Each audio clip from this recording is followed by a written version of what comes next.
Merci beaucoup, merci pour cette invitation. En effet, l'heure est venue de consacrer 45 minutes, m'a-t-on dit, on m'a dit de ne pas être trop long, à cette rencontre au sommet, dont, lorsque l'initiative a été prise, j'étais tout à fait enthousiaste à l'idée de pouvoir essayer de confronter ainsi deux très grands poètes, deux poètes sur lesquels, l'un sur lequel j'ai beaucoup travaillé, l'autre sur lequel je suis en train de travailler, et qui, à mon avis, méritent tous deux quelque chose. Et puis, plus j'ai avancé dans le travail, plus je tiens à vous dire d'abord, et ce n'est pas seulement précaution rhétorique, que c'est un travail en cours, que vous imaginez bien que le moindre geste de génie aussi important dans une époque aussi compliquée mériterait une contextualisation considérable, et que je pense que la moindre année mériterait 45 minutes, et comme je n'ai pas l'intention de vous séquestrer pendant une semaine et que je n'en ai même pas les moyens intellectuels, ce sera forcément lacunaire, superficiel, mais j'essaye d'être précis sur les quelques éléments ponctuels qui sont peut-être une invitation, sans doute, à la confrontation. Ce qui m'importe le plus, avant de petit défilé, où je vais essayer de les comparer l'un à l'autre, de comparer leurs destinées, de voir à quel moment elles se croisent et elles se décroisent, que ce n'est pas, je dis d'emblée ce que ce n'est pas tout ce travail qui resterait à faire, qui serait justement élaboré très très précisément où ils en sont de leur relation amicale à tel ou tel moment, par la correspondance, par la relation psychologique. Je travaillerai par des plus grands ensembles. Ce sont plutôt deux destins croisés, comparés, qui trop souvent ont été associés. Et ce qui m'intéresse le plus dans le rapport de la confrontation à des moments précis, c'est tout à la fois d'essayer d'éclairer un certain nombre de positions qui ont été les leurs, quand elles sont communes ou quand elles sont divergentes. Peut-être d'essayer de les expliquer en prenant le temps de les contextualiser pour éviter les mauvaises légendes, parce que tous deux ont une mauvaise légende, et d'essayer de penser justement ce qu'ils ont de différent, alors qu'on a eu une période, notamment au décès d'Éluard et pendant les années 50, 60, 70, où d'une certaine façon, on était plutôt dans la confusion, malgré la différence qui est très grande entre ces deux génies, d'une sorte de Éluard-Aragon, réuni par la résistance, réuni par le communisme, réuni par cela, au détriment peut-être de ce qui fait la richesse, c'est-à-dire de la singularité de chacune des deux œuvres, de frères, en effet, qui sont frères dans un certain nombre de combats, et en même temps qui sont deux génies dissemblables et qu'on ne peut pas seulement associer. Ce qui m'intéresse évidemment donc dans la comparaison, c'est d'une part la contextualisation pour éviter les mauvaises légendes, et d'autre part ce qui permet de faire sourdre le jeu de la différence esthétique qui se joue à travers la singularité de leur personne dans la communauté de leur destin. Alors je suis parti tout simplement, pour ma part, d'une différence majeure, qui est que s'ils sont deux frères, on le sait bien, dans le dadaïsme, le cubisme à un moment, le surréalisme à un moment avant d'en être séparés, la résistance, ils ont quand même un destin différent, ne serait-ce que parce que l'un a survécu 30 ans à l'autre, et donc l'un a pu enterrer l'autre, et a pu parler de l'autre un peu plus que le précédent. 70 ans d'anniversaire pour 52 pour Éluard, et 1982 pour Aragon. Et dans un des textes consacrés à Éluard par Aragon, repris dans l'Homme communiste, en 1953, après la mort d'Éluard, Aragon écrit ceci: j'écris ceci après tout le reste qui concerne les choses sur Éluard qu'il a documenté dans la section Éluard de l'Homme communiste tome 2, dont le discours funèbre qu'Aragon prononcera. Après cette vie qui nous a unis, divisés, opposés, réunis. Et nous étions chacun à l'autre sa mesure. J'ai en tête ceci, c'est-à-dire ce jeu de unis, divisés, opposés, réunis, et puis cette idée d'être chacun à l'autre sa mesure. Alors quand Aragon dit que chacun est la mesure de l'autre, il va plutôt dans le sens de l'analogie. Il va beaucoup parler, nous sommes en 53, du communisme, de l'engagement comme une éclaircie, celui qui a fait progresser l'œuvre. Donc, en fait, parlant d'Éluard, il parle aussi un peu de sa trajectoire, de même que Éluard, parlant de lui, parlera un peu de la trajectoire d'Éluard lui-même. Bref, on est un peu plus dans le geste de la confusion. Ce qui va m'importer, c'est justement de voir comment cette proximité est peut-être le meilleur des moyens de lutter contre la confusion. Pour ce faire, avec les limites d'un travail en cours que je suis en train d'accomplir, et je suis très heureux au seuil de cette longue introduction de saluer d'une part la présence de Mme Claire Sarti, la petite fille d'Éluard qui nous fait l'honneur d'être présente, ce qui est encore plus intimidant, vous imaginez, si je dis une bêtise, on ne me rattrape pas. Et d'autre part, de Victor Lamy qui est présent ici, c'est avec Victor que j'ai le grand plaisir d'essayer de travailler sur Éluard, que nous sommes en train de travailler notamment sur la question de l'engagement politique d'Éluard. Voilà à peu près les titres de gloire éluardiens. Pour Aragon, la connaissance est un peu plus lointaine. Dans cette impossible exhaustivité, dans ce travail de comparaison, je vous propose une sorte de chemin de vie comparé en plusieurs stations J'avais tenté d'Odesse de faire un vrai chemin de croix, mais je me suis arrêté à 10 stations, estimant que c'était suffisant. C'est bien la preuve que tout cela est lacunaire. Et commençons par le commencement, c'est-à-dire que ces deux auteurs si ressemblants, si analogues dans les histoires littéraires notamment, ils sont dadaïstes, ils sont surréalistes, ils seront communistes et engagés, ils seront des poètes de la résistance, ils seront les grands poètes de la résistance. Commençons par des débuts de vie et commençons tout simplement par un sujet important pour fonder une personne, c'est-à-dire la question de la famille et la question du nom des pères. Pour Éluard, je le rappelle rapidement, il est né le 1er décembre 1895, et il a un état civil, je le dis délibérément, ça paraît une banalité, mais évidemment c'est en regard d'Aragon, je dis il a un état civil, et il naît sous le nom d'Eugène Émile Paul Grindel. Grindel étant le nom de ses parents, parce qu'il a des parents, deux, qui sont mariés, qui sont ensemble et qui élèvent un enfant. Et même les prénoms sont généalogiques, puisque Eugène est le deuxième prénom de son père, et Émile et Paul sont ceux de certains oncles.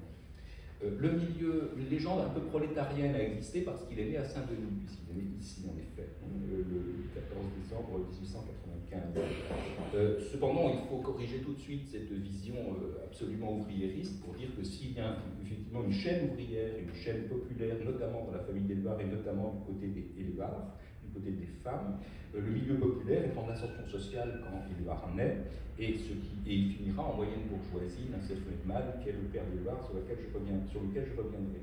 Clément Eugène Grindel, dit Le Mont-Blanc, j'y reviendrai, est comptable, et Jeanne-Marie Cousin est couturière, Cousin étant une descendante d'Éluard. Cette simple ascension sociale, on peut la résumer très rapidement par la liste des domiciles. Alors, je me suis amusé à la tresser. En 1895, ils habitent dans ce qui est aujourd'hui le 23 rue du Port, mais dès 1896, ils seront 17 rue du Chemin de Fer. En 1899, ils partent à Aulnay-sous-Bois, qui à l'époque n'est pas exactement la banlieue que nous connaissons, mais mérite bien son nom, et est véritablement sous-bois, et quitte un peu le caractère industriel de Saint-Denis pour être dans un lieu plus résidentiel. C'est une bourgade de 1200 électeurs à l'époque. Donc on voit bien qu'ils sont allés se mettre au vert.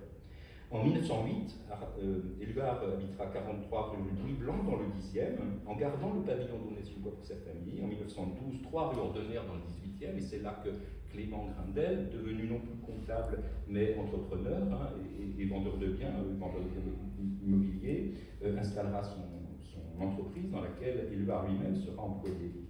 Et en 1922, Clément Grindel a acheté à Montmignon une propriété avec un parc et 2 maisons, avec le grand espoir d'y installer son fils. Éluard et Gala n'ont pas envie d'une grande proximité à ce point avec les parents, si bien que le père d'Éluard achètera un petit pavillon, une petite villa à Aubonne, qui sera très vite, dont les murs seront très vite couverts par les fresques de Martens, qui avec Éluard et Gala.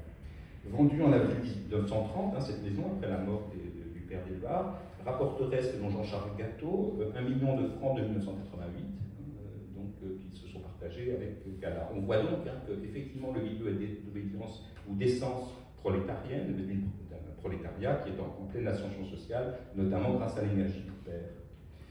Cette double ascendance prolétarienne se traduit en fait par une vie de petits bourgeois, puis de moyens bourgeois, puis de bourgeois installés. Elle entre, Éluard, cependant, dans une certaine gauche. Son père est radical socialiste, socialisant, anticlérical, acharné au travail. Et le surnom du père d'Éluard, qui familialement est appelé le Mont Blanc, dit assez, je pense, une présence masculine avec laquelle, quand on est fils, il faut se débrouiller. C'est assez impressionnant quand même un Mont Blanc lorsqu'on est un enfant. Et donc on voit bien le caractère débonnaire, mais en même temps le caractère sans doute peut-être autoritaire et imposant d'un homme dont il est amusant de constater qu'il est mentionné comme d'une haute silhouette parce qu'il mesure 1m76, mais à l'époque sans doute 1m76 était d'une haute silhouette et que j'étais un homme normal si j'avais vécu dans cette période-là. Avec cette allure de viking, ses yeux bleus, cette force physique, dit assez la puissance qui est la sienne. Ce qui est frappant dans cette ascendance, c'est évidemment ce qui va jouer par rapport au milieu surréaliste qu'Éluard va connaître. Ce n'est pas tant donc un enjeu de fortune qu'un enjeu de culture. La culture éluardienne est une culture d'autodidacte, populaire. Éluard va faire des études jusqu'au cours primaire supérieur, il remportera un brevet.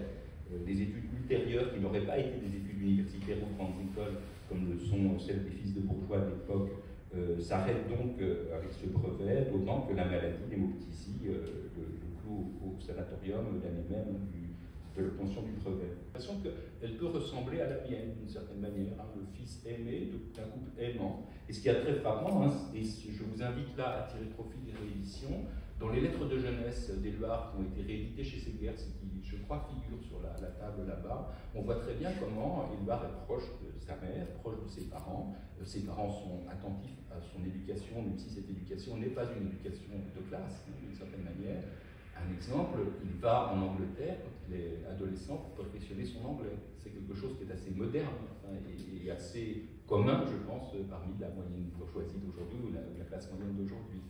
Lorsqu'il a atteint son hémoptysie, il est en vacances en Suisse, mais il n'est pas allé en Suisse pour aller au Sana. Ils vont aller des vacances de Suisse au sanatorium, et il est en vacances en Suisse avec sa mère. Donc il part en vacances, il a des séjours à l'étranger, enfin voilà, il a cette vie-là. Et d'autre part, ce qui est très frappant, c'est à quel point ses parents seront tout le temps de sa jeunesse très très attentifs au désir d'Éluard, qui s'exprime en des termes assez fermes sur la question de la bibliothèque, de la tenue de sa bibliothèque, de cette bibliophilie qu'il a très jeune, de cette bibliophilie soigneuse, qui est un trait de caractère qui me paraît assez évident, et l'attention à porter, à envoyer des livres quand il est au sanatorium, à les lui renvoyer, à faire attention à sa bibliothèque parce qu'il y a une fuite d'eau. Donc il y a vraiment une attention très très grande de la part des parents.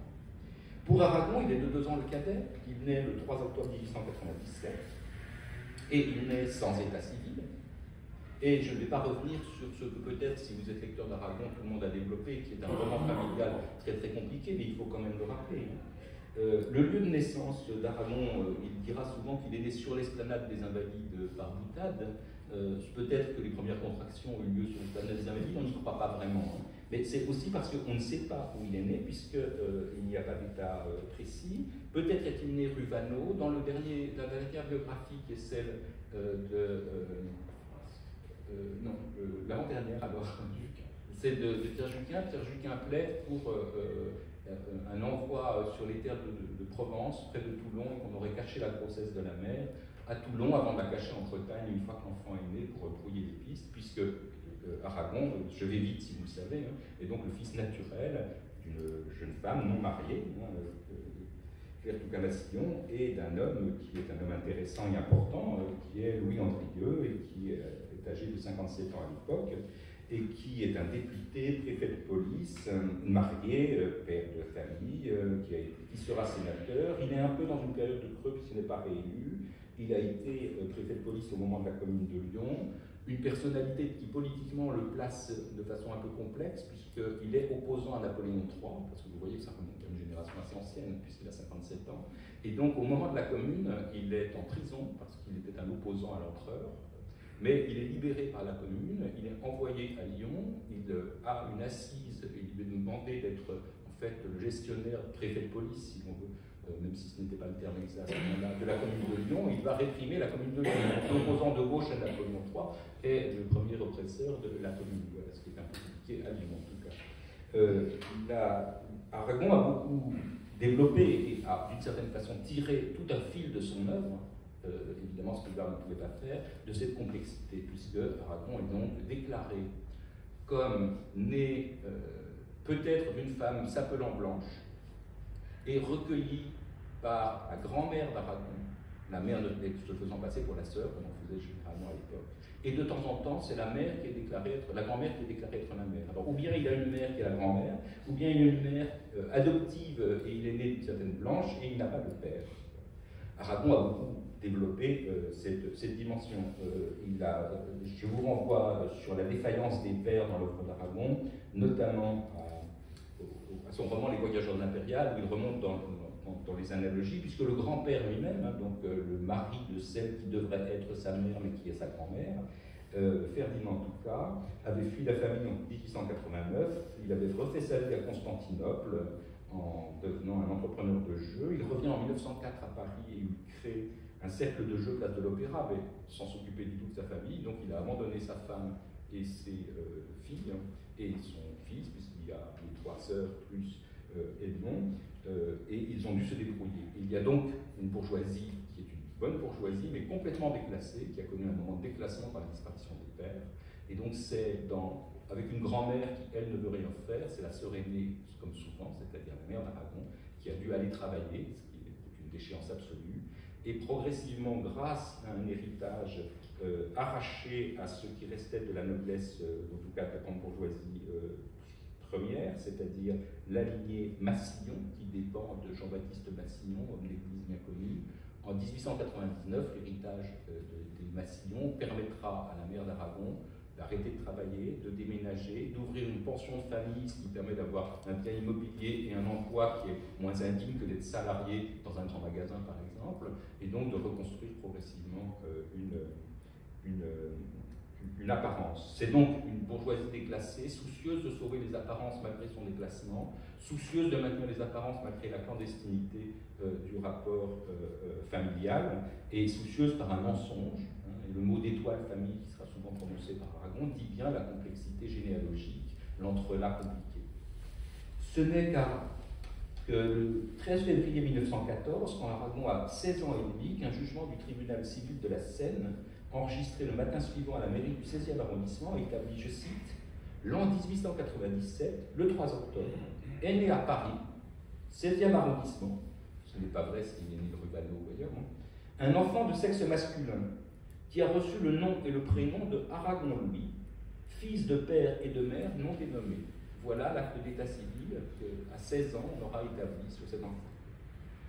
Et il lui faudra attendre la guerre et son départ au front en 1918 pour que sa mère, comme il le dit lui-même, s'inflige de lui dire sa vérité. Et donc il le découvre.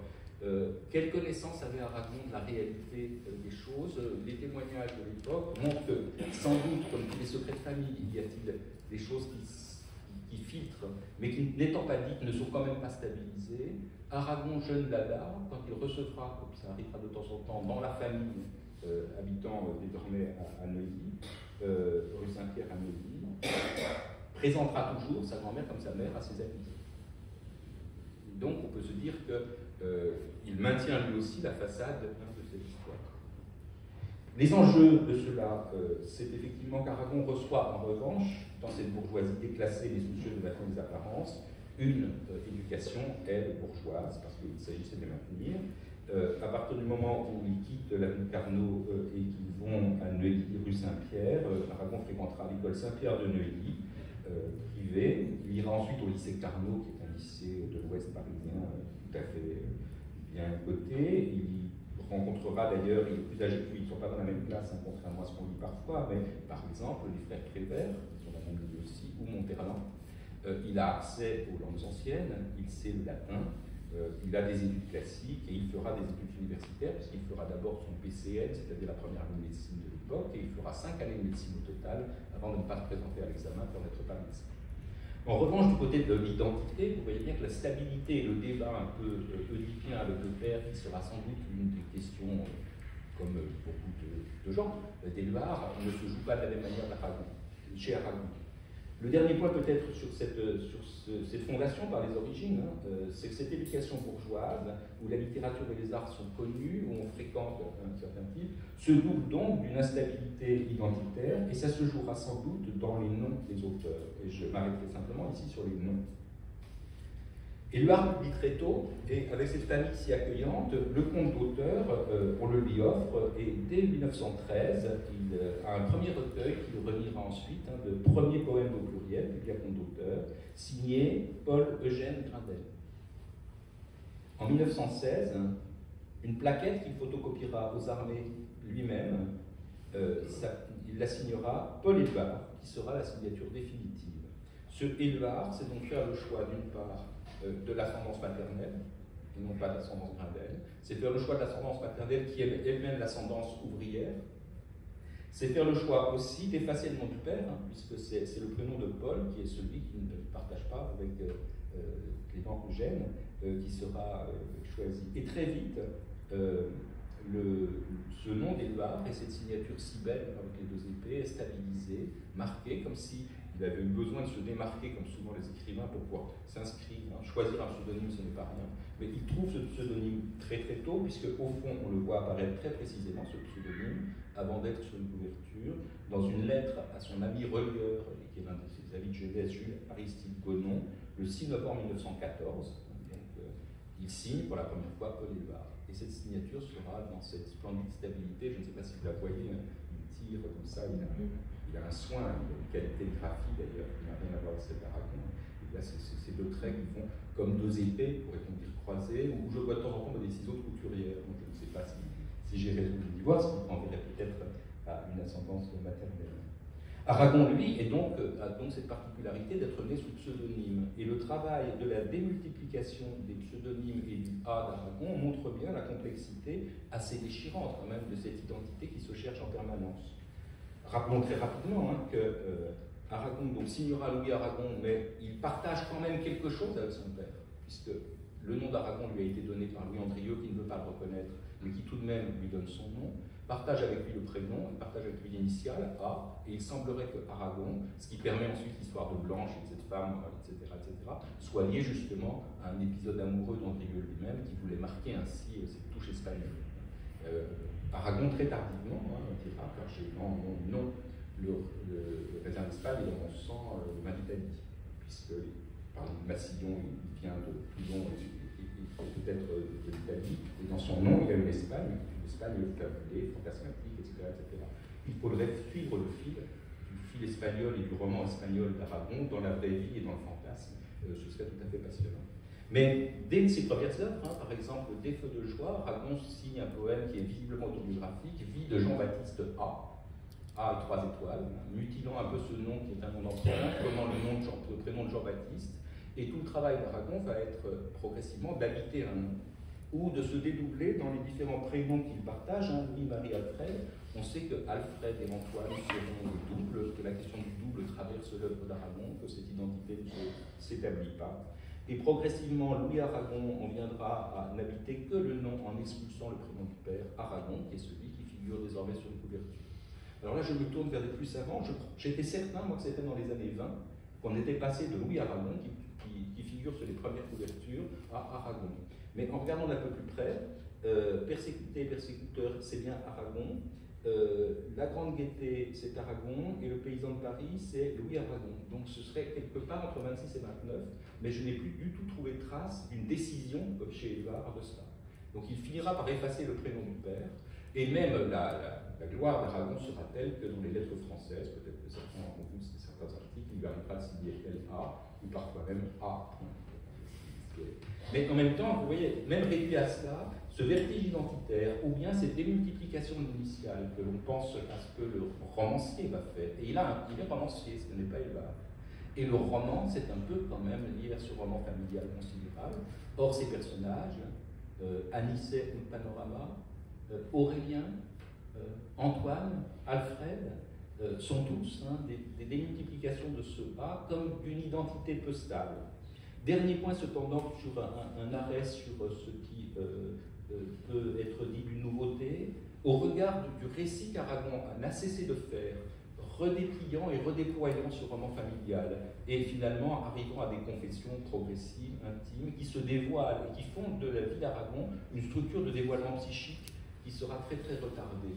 La preuve, l'affaire de la nomination de la mère n'apparaît qu'en 1942, Aragon a déjà 45 ans, à la mort de la mère, dans une section très belle de sa poésie de résistance qui s'appelle Le domaine privé, qui est le fameux poème où il dit « Le monde n'a jamais franchi les lèvres », c'est-à-dire qu'il n'a jamais pu dire « maman » à sa mère. Donc cette histoire déchirante sera sans doute l'un des conducteurs décisifs de son œuvre.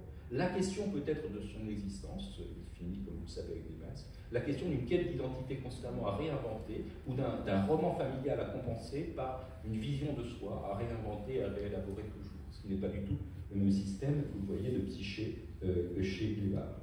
Le dernier point que peut apporter, le point de nouveauté par rapport à tout cela, qui est souvent bien connu, et j'ai essayé de synthétiser le plus rapidement possible, c'est que par rapport au récit qu'en fait Aragon, qui est toujours, quand il en parle, tant de façon voilée, cryptée dans le mentir vrai du roman, soit dans toutes ses préfaces ou ses confessions, ou tous les textes autobiographiques dont il a enveloppé son œuvre au fur et à mesure de son travail, il y a de la pulsion qui vient très souvent noircir le trait.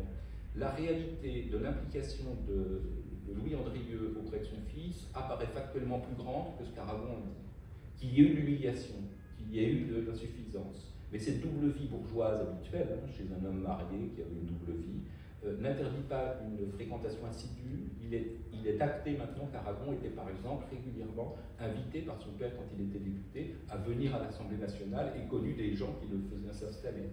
Il est connu aussi qu'Aragon a été invité dans la famille qui n'était pas la sienne, mais que ses demi-frères l'ont connu et qu'il a été connu. Donc la manière qu'avait Louis Andrieux de ne pas le reconnaître devient pour Aragon une indifférence, alors que dans la réalité, tel qu'il le raconte, alors que dans la réalité, il y a un investissement qui peut-être d'ailleurs est le plus déséquilibrant. C'est-à-dire qu'il est là, il n'est pas là. Il n'assume pas les fonctions paternelles jusqu'au bout, notamment la nomination, mais il en assume quand même un petit peu. Et donc ce parrain, il avait dans le titre de parrain, ce parrain sera plus présent qu'Aragon ne le raconte factuellement, mais cette discordance entre le récit qu'en fait Aragon et la réalité de ce qui est acté par les faits traduit peut-être tout simplement la souffrance et l'insuffisance sociale. Dans tous les cas, il me semble que tout cela dit bien quelque chose dans la question d'habiter son nom. Paul Éluard trouve son nom et l'habite pleinement en expulsant peut-être la part masculine pour pouvoir s'affirmer et n'en bougera pas. Aragon aura bien de la peine à inventer son nom, à l'élaborer, à le transformer et jouera en permanence de ses métamorphoses. Et je crois que tout ça peut se dit quelque chose d'une psyché et donc d'un acte de création décisif. C'est pour ça que j'ai été très long. Si l'on compare par exemple deux formulations de relative jeunesse, je prends trois vers qui me paraissent l'enjeu majeur d'Éluard. L'enjeu majeur d'Éluard, c'est la préservation d'un état de réciprocité heureuse d'un sujet stable, qui est déstabilisé par le malheur. Je prends trois vers d'Amour la poésie, un texte de 29. Il s'agit pour Éluard de s'opposer à ce qu'il appelle le ciel des morts sans reflet. Et l'absence de reflet chez Éluard, c'est le drame, parce qu'on n'est plus dans la réciprocité et le partage. C'est sortir de la cave de l'angoisse, parce que ce qui va traverser Éluard, ce sont des crises d'angoisse, c'est vraiment la noirceur qui vient noircir le rayonnement du monde. Et pour que, c'est l'enjeu majeur peut-être, c'est le poème 12 de l'Amour de la poésie, pour que l'enfance reste chez elle. Voilà un vers qu'Aragon n'aurait jamais écrit, pour que l'enfance reste chez elle. D'abord, l'enfance n'a pas de chez soi. Elle est constamment à réinventer. Aragon, en 26, écrit « Je rêve emporté ». Et il me semble que face à cette stabilité toujours menacée par la violence du monde et pour laquelle il faut rétablir la clarté, travail éluardien, il s'agit plutôt de répondre à ce qu'est un titre d'Aragon qui le résume comme un autre, le mouvement perpétuel, qui est le titre d'un volume de 1926. Et peut-être que tout Aragon est dans ces vers très tardifs de 1956, dans le roman inachevé. Toute ma liberté, quand je vois ses limites, tient à ce pas de plus qui le démontrerait, qui la démontrerait. Le pas de plus. Autrement dit, il me semble, en tout cas ça a été longtemps l'axe de mon travail, et je crois que je ne me démentirai pas ce soir, hein, ce qui fait ce sujet défaillant, c'est une sorte de pratique de l'excès, qui est d'abord une pratique pulsionnelle, une nécessité de l'excès pour se sentir être, parce que l'être est en défaut, mais qui sera peut-être une possible méthode. Il ira toujours vers l'excès, il en fera toujours un peu trop. C'est d'abord une pulsion, ça deviendra même une méthode et un geste esthétique. Voilà à peu près ce qui peut être fondé. Deuxième temps des fondations, la guerre et ce qui s'en suivit, pour reprendre un vers d'Aragon. Cette génération est en effet une génération qui, avec ses deux enfants dissemblables, est d'abord traversée par la fondation fondamentale, par l'effondrement et la barbarie de la guerre. Je rappelle rapidement, Éluard est mobilisé, puisqu'il est de 1895, ces 2 années font une différence radicale évidemment. Il est mobilisé en décembre 1914 dans le service auxiliaire aux armées. Il sera versé dans la 22e section d'infirmiers militaires. Cette expérience de la guerre sera une expérience assez décisive parce qu'il est longtemps dans l'arrière et puis il va être envoyé, je pense que c'est à partir de là que ça se joue vraiment comme l'expérience de la guerre. Le 24 juin 1916, il est envoyé à Archicourt, dans la Somme, dans un hôpital militaire à 8 à 10 km du front. La santé vacillante d'Éluard, sans doute, ne lui permet pas d'autres emplois dans l'armée que celui d'infirmier, mais à 8-10 km du front, il voit passer. Il doit accueillir ceux qui reviennent du front et l'atrocité du front. C'est une expérience visiblement terrible, qui va le conduire d'ailleurs, malgré sa santé défaillante, qui fait que les militaires n'ont pas tellement l'intention de l'envoyer plus loin, à une volonté qui se manifeste dans sa correspondance, et notamment dans les lettres de jeunesse repliées, d'aller au front, de partager le sort commun, ce qui conduira à une correspondance assez rude, et avec ses parents qui souhaitent l'en préserver, et avec sa fiancée, qui deviendra très vite sa femme, Gala, qu'il a rencontrée au sanatorium, et qui est déjà dans sa vie. pour essayer de l'empêcher de vouloir aller au front. Il ira cependant, il s'engagera, il conduira à aller au front en janvier 1917. Il aura à cette occasion une permission de 3 jours pour épouser Gala, non sans difficulté, mais ce sera fait. Et il sera très vite évacué en mars, évacué à l'hôpital d'Amiens pour une bronchite chronique, puisque l'hémoptysie et la bronchite chronique d'Éluard font qu'il est dans un état de santé relatif. Ce qui est frappant, si vous voulez, c'est que par rapport à l'image qu'on se fait des surréalistes d'après-coup, révoltés contre l'horreur de la guerre, etc., c'est d'abord la fraternité du front qu'il joue, et c'est d'abord le souci de partager le sort commun, et il ne supporte pas, au fond, d'être un peu préservé, même s'il est déjà exposé à la barbarie, par l'atrocité des soins qu'il faut faire sur ces corps mutilés, décharnés, décomposés, brutalisés par la guerre. Et les lettres montreront un itinéraire et une formation par une révolte qui se fera progressive, mais qui ne conduit pas à ce qui sera appris dans l'après-guerre.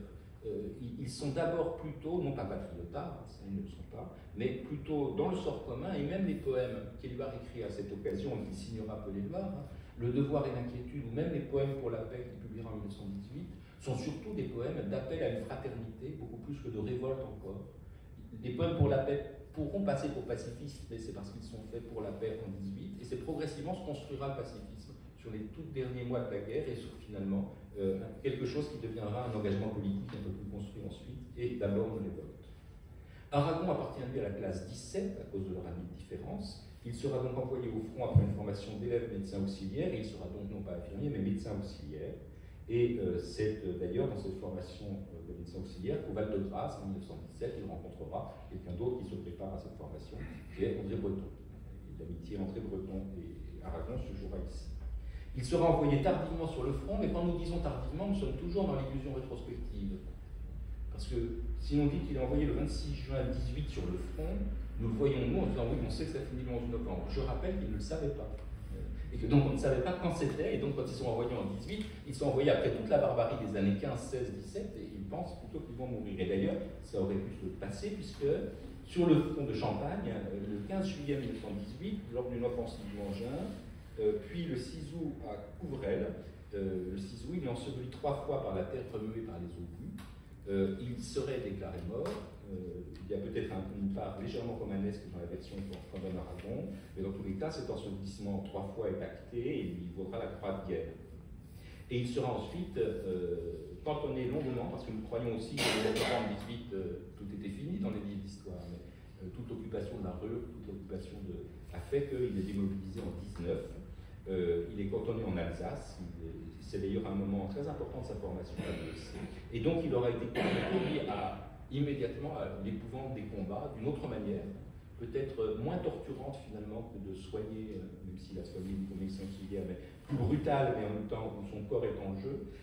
Il vivra cet ensevelissement symboliquement comme véritablement une mort et une résurrection, et un moyen d'ailleurs de renaître d'une certaine façon pour ce phénix incessant en mouvement perpétuel.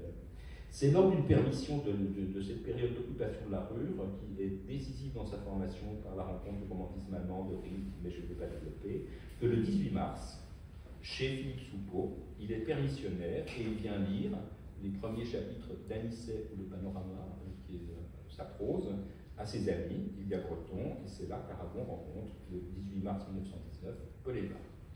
On y est. Donc, rapidement, parce que je ne vais pas reprendre des épisodes ici encore mieux connus, je crois, dans les histoires littéraires, ma troisième citation sera celle de 2 poètes à l'aube de leurs œuvres.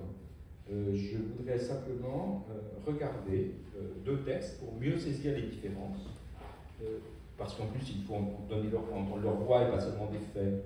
J'ai pris un des poèmes pour la paix, alors on est vraiment à l'aube de l'œuvre, un des poèmes pour la paix de 1918 de Paul Éluard, et je suis très frappé rétrospectivement, vous me direz peut-être dans les échanges qu'on pourra voir si pour vous c'est aussi évident, mais je trouve qu'il est déjà complètement, pleinement là, c'est ce qui me frappe le plus.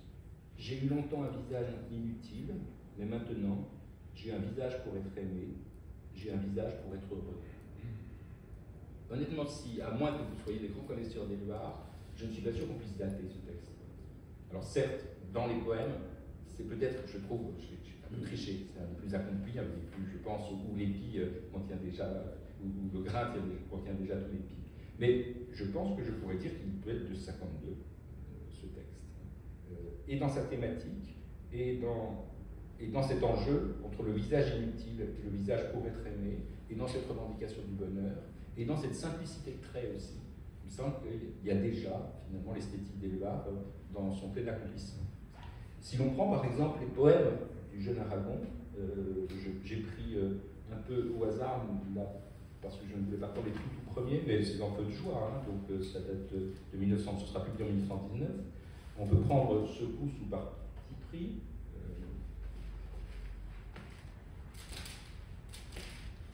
Évidemment, je n'ai pas recopié les Aragon, parce que je m'imaginais que je les connaîtrais mieux, mais finalement, je vais finir par mieux connaître Éluard.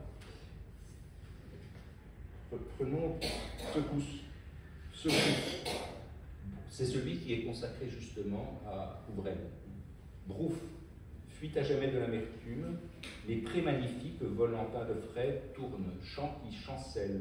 Le point mort, ma tête teinte et tant de crécelles, mon cœur est en morceaux, le paysage en miettes. Hop, l'univers vert, qui chavire, l'autre ou moi? L'autre et moi, la naissance à cette solitude, je donne un nom meilleur aux merveilles du jour, j'invente à nouveau le vent tape-joue, le monde à bas, je le bâtis plus beau, sept soleils de couleur griffent la campagne, au bout de mes cils tremble un prisme de larmes, désormais goutte d'eau, on lit au poteau du chemin vicinal, route interdite aux terrassiers, 6 août 18. Alors, je trouve qu'il y a pas mal de questions aragoniennes, au fond, des questions psychiques aragoniennes, qui chavire l'autre ou moi? Cette question du double qui va remplir l'œuvre d'Aragon. Parfois aussi, je donne un nom meilleur aux merveilles du jour, des affleurements du chant comté d'Aragon.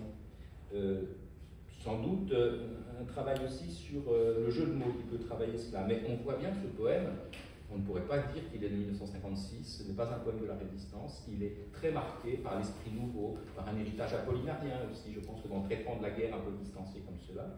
Il y a des problématiques aragoniennes, si j'ose dire, notamment faire figurer 6 août 18, qui signifie pour lui, c'est le jour où ce Brouf sait bien l'explosion des obus, mais pour le lecteur qui n'a pas les notes et qui ne sait pas cela, quelle est la part du crypté, du personnel, de ce qui est dit pour soi et de ce qui est dit pour l'autre?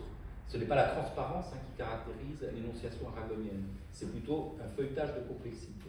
Et par ailleurs, la voix n'est pas la même qu'elle sera ultérieure. C'est une voix encore beaucoup sous influence. Alors vous me direz, en 1919, il a 2 ans de moins que l'autre. Mais ce n'est pas seulement ça. Ce n'est pas seulement ça, et d'une certaine façon, on peut dire que Éluard est d'emblée le poète qu'il sera, même si son œuvre projettera évidemment des évolutions, des explorations, mais la voix d'Éluard est posée. La voix d'Aragon, tout particulièrement en poésie, n'est pas immédiatement posée. Si quelque chose est un programme, c'est ce programme de feu qu'il y a dans ce premier volume, Feu de joie, qui renvoie d'ailleurs à ce que Aragon dira d'Apollinaire, qui a beaucoup compté quand même sur sa mélodie et son vers. Il dit dans SIC, la revue SIC en janvier 1919, du feu poète, c'est-à-dire d'Apollinaire, je ne conserverai que la flamme, joie dansante. C'est ce qui explique sans doute ce titre de Feu de joie. Je pense que cette dimension à la fois éblouissante, étincelante, bref, ignée et mobile du feu est bien l'élément d'Aragon. Alors que, mais cet élément ne s'inscrit pas dans une voie qui n'est pas possible dont il serait possible d'oublier la date. Aragon le dira de lui-même pour des raisons historiques. Je crois qu'on comprend bien ce que j'écris si on nommait de dater, je ne peux pas m'élire si on nommait de dater ce que j'ai écrit, si on nommait de dater mes livres. La datation est fondamentale, mais elle est fondamentale aussi parce que c'est une œuvre en grande évolution. Et c'est une œuvre qui peut-être s'accomplira progressivement du point de vue poétique, ce n'est pas le cas d'Éluard.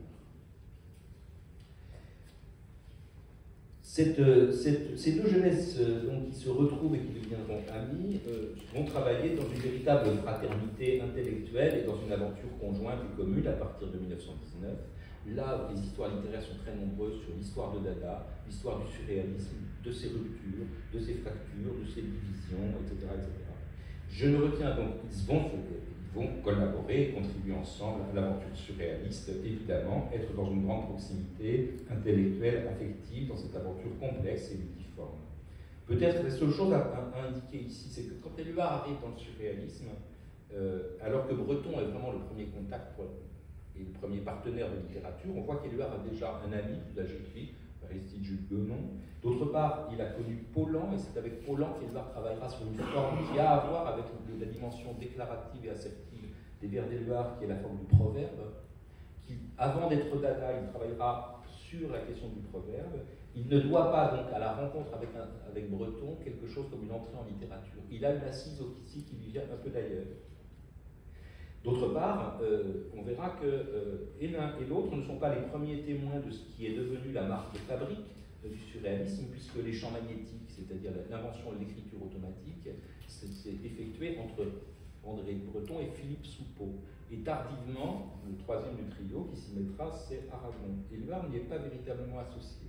Et je trouve que c'est intéressant parce que l'un et l'autre sont, par rapport à cette écriture automatique, l'automatisme psychique, on écrit si vite que l'inconscient se met à fleurer, l'un et l'autre sont dans une position peut-être de réserve, ou en tout cas de complexité. Aragon, parce que la vitesse frénétique de la plume fait qu'on se demande s'il y a un moment où il y a une perte de contrôle, ou s'il y a la possibilité de perte de contrôle.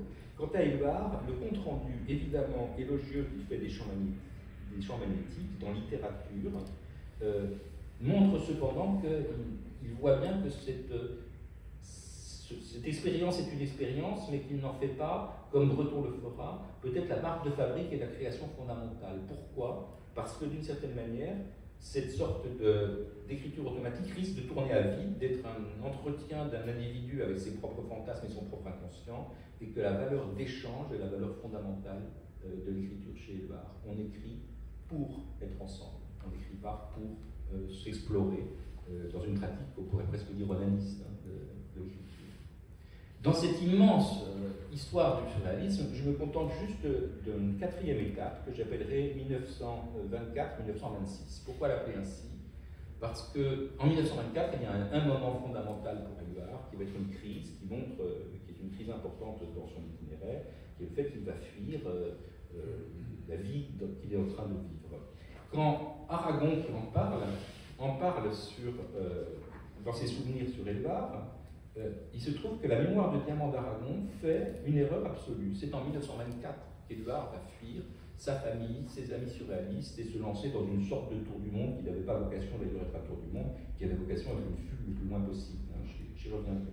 Or, Aragon écrit, comme pour montrer leur connivence, et il montre effectivement leur proximité, que dans les quelques jours qui ont précédé ce départ secret, Éluard et Aragon ont vraiment partagé leur vie. Donc, Aragon a été dans la confidence du départ d'Éluard.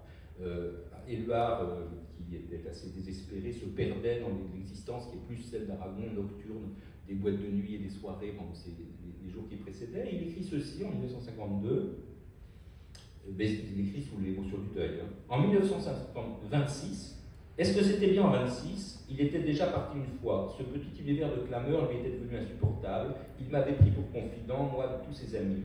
Le dernier soir, la dernière nuit, nous avions passé ensemble. Ce qu'il m'a dit alors au juste, je ne l'ai jamais répété, je ne le répéterai jamais. C'était au temps où régnait le romantisme des départs. Il allait partir, il savait qu'on dirait, qu'on interpréterait, celle-là lui faisait horreur. Il m'avait laissé cette mission, casser les pattes à l'idéalisation de ce départ, ne pas permettre qu'on en fît un plat. Il disait ces mots avec rage. Tout simplement, il allait voyager. Voyager. Ici, il ne voyait plus devant lui. Et ensuite, 2 ans, il avait disparu.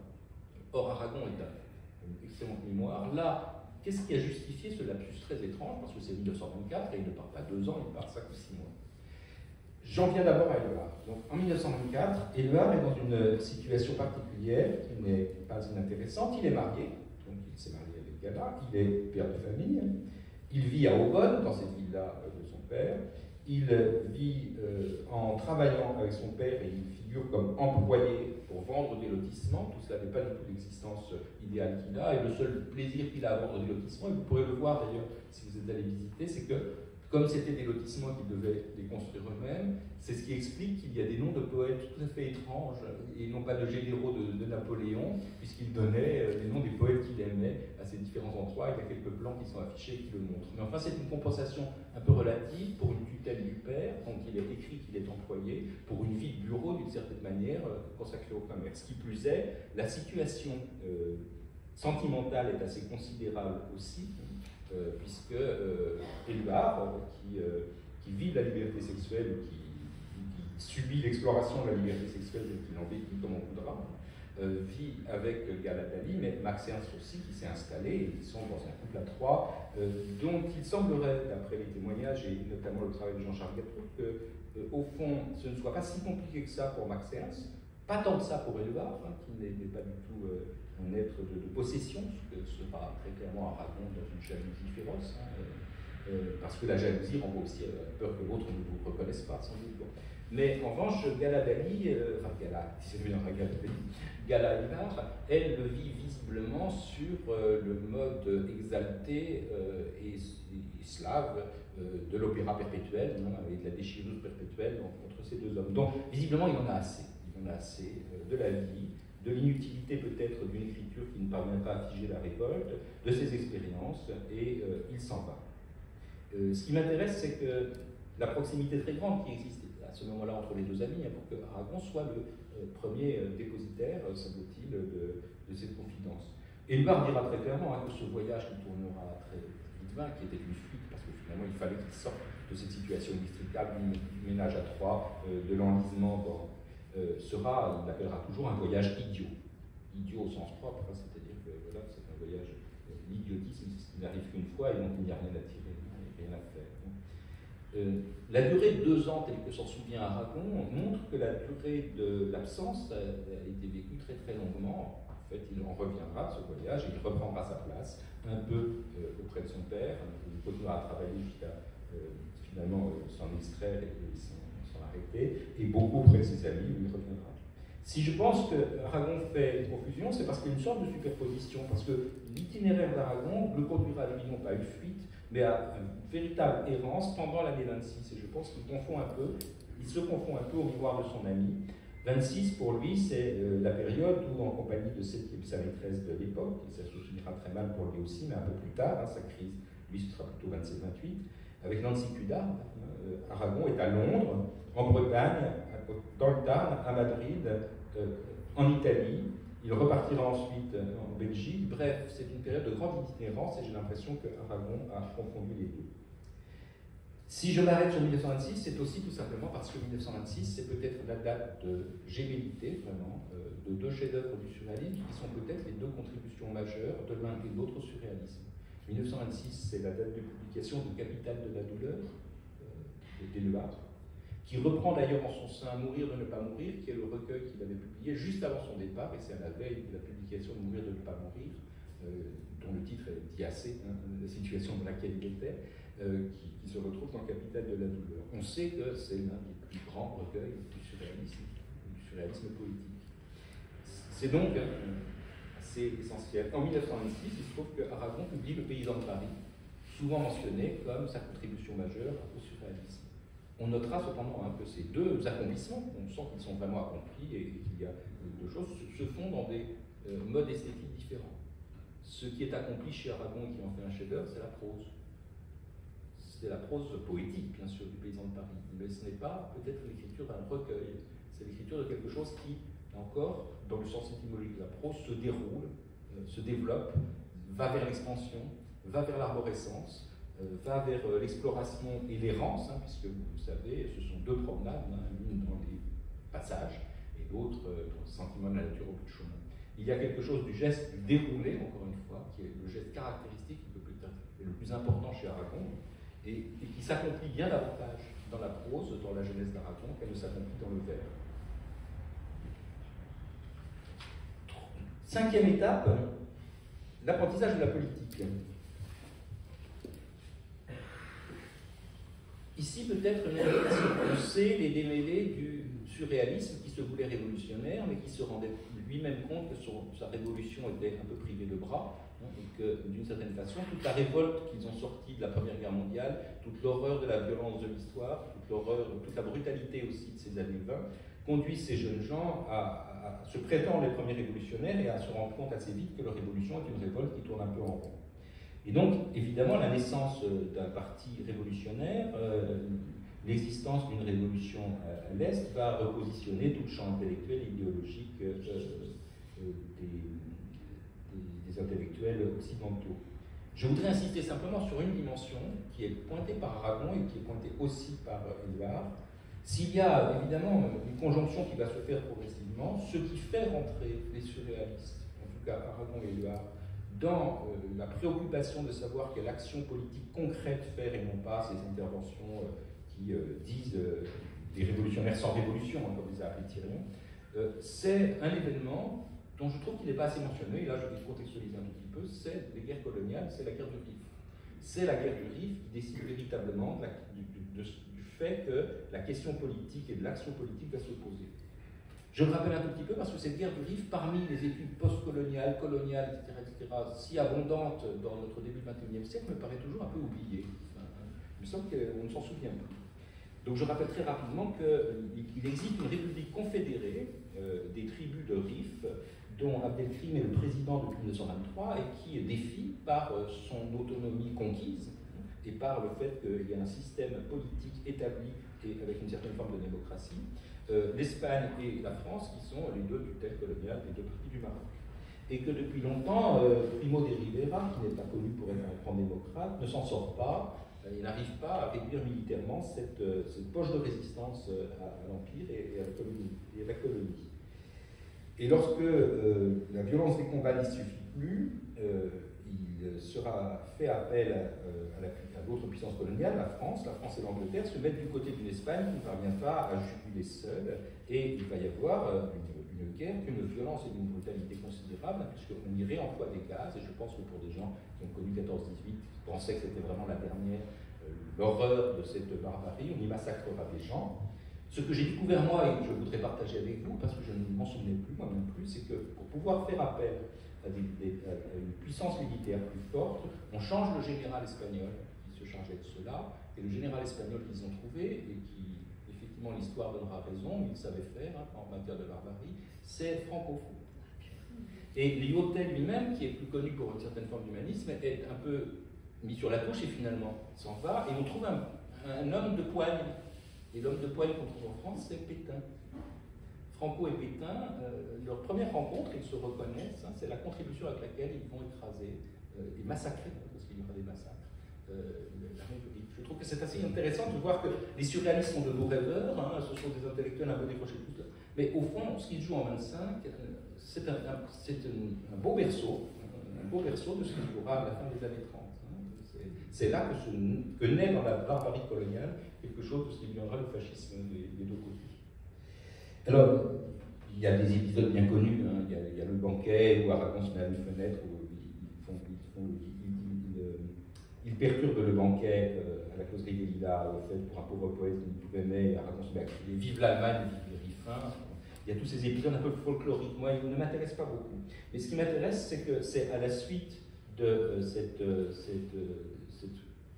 protestation qu'ils découvrent d'abord que les seuls à se manifester contre la guerre coloniale, c'est le Parti communiste français, qui est le seul à se déclarer contre. Et c'est à cette occasion qu'ils font passer un tract qui s'appelle La Révolution encore et toujours, et que se fera un rapprochement avec des intellectuels communistes, avec lesquels les relations seront vraiment difficiles, mais des intellectuels de clarté, mais qui posent la question du démêlé et de la possibilité de rentrer dans le communisme de l'époque, c'est-à-dire un communiste qui est un parti encore peu nombreux, relativement sectaire, difficile de rentrer. Cette importance de la guerre du Rif donnera lieu, par exemple, à des textes qui sont certes portés par une sorte d'espérance surréaliste un peu métaphysique. La Révolution surréaliste, dans son numéro 3, essayait d'opposer à un Occident qui leur semblait véritablement, dans un geste dadaïste, à détruire, puisqu'il avait été capable du massacre atroce de la Première Guerre mondiale. On espérait un relèvement intellectuel porté un peu par Antonin Artaud, par un Orient un peu complexe, qui associerait un peu la Chine, le Maghreb, tout ce qui était oriental devait peut-être sauver et réanimer l'Occident. Alors sans doute qu'il y a un geste un peu métaphysique qui est un peu abstrait, mais il y a très vite le concret, et Éluard écrit par exemple dans le numéro 3 de la Révolution surréaliste: en Indochine, le blanc n'est qu'un cadavre, et ce cadavre jette ses ordures au début jaune. À Java, les Hollandais bouffient, vantent le nom de ses domestiques, mais de temps en temps on les gorge. Je veux la suppression de l'esclavage colonialiste. Nous aurons la suppression de l'esclavage colonialiste quand la masse de l'Orient fondra sur vous. Alors ça me paraît porté un peu par le rêve surréaliste, c'est la masse de l'Orient, hein, cette espèce d'espérance qu'il y aurait une partie du monde qui rédimerait comme ça l'autre, qui serait. Mais ils font aussi de l'Orient, même si cet Orient est un peu une invention, un levier pour pouvoir finalement détruire ou casser ce qui dans l'Occident leur paraît détestable. Dans tous les cas, ils ont le nez assez juste et c'est ce qui va permettre d'entrer dans un autre épisode très compliqué, je ne résumerai pas ici, mais des démêlés avec les intellectuels communistes qui pensent que les surréalistes sont des utopistes ou qui pensent que ce sont de dangereux olibrius, qui pensent parfois que ce sont des révoltés anarchistes et qui n'ont pas la discipline qu'il faut.